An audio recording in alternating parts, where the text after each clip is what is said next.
Today, we will explore where negative self-talk in our coaching clients comes from. We can define negative self-talk as thoughts which stop your clients from taking action towards what they really want.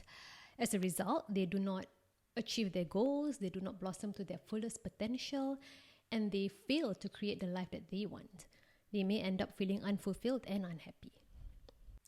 It is good to know where our self-talk comes from, so that when we catch our minds having a negative dialogue, we know that it comes from something our parents said to us in the past when we were growing up, for example.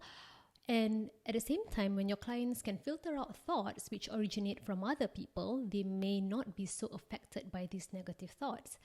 They will still have the drive to move towards what they want and towards their goals.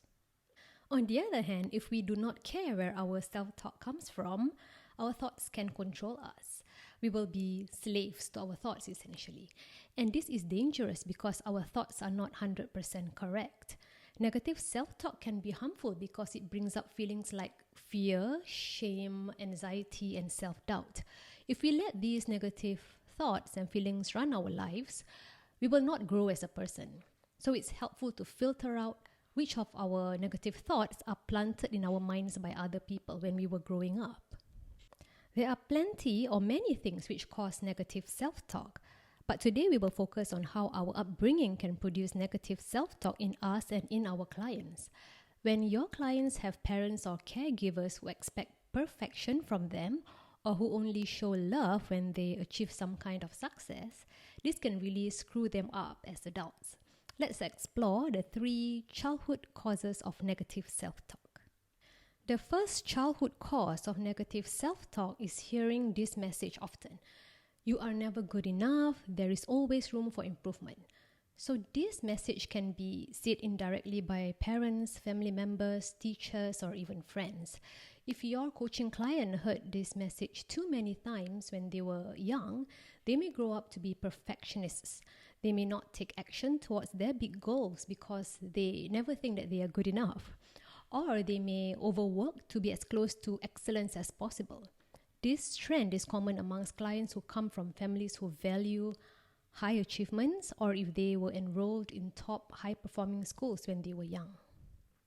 Now, if you are a coach who wants to help your clients overcome negative self-talk, then click the link in my description box to check out my Done For You Overcome Negative Self-Talk workshop.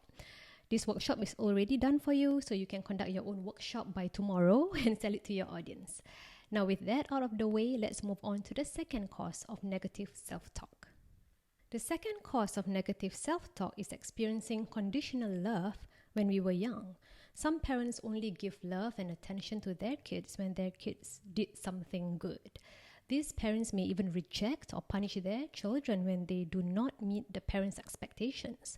But when these children obey their parents or get straight A's in exams or achieve some kind of success, their parents will shower them with praises and affection and attention.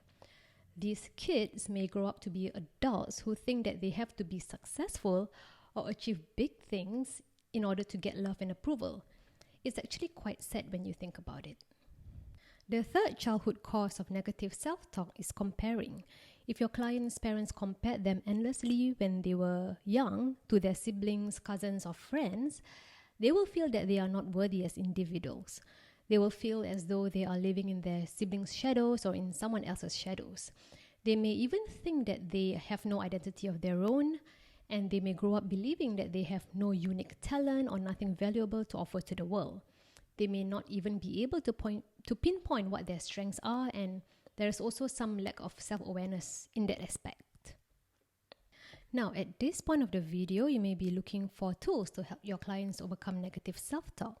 That's why your next step is to check out my Done For You Overcome Negative Self-Talk workshop, where you will get the slides, the script, and the workbook all done for you so you can launch it fast. That's all for now, and I'll see you when I see you. Bye.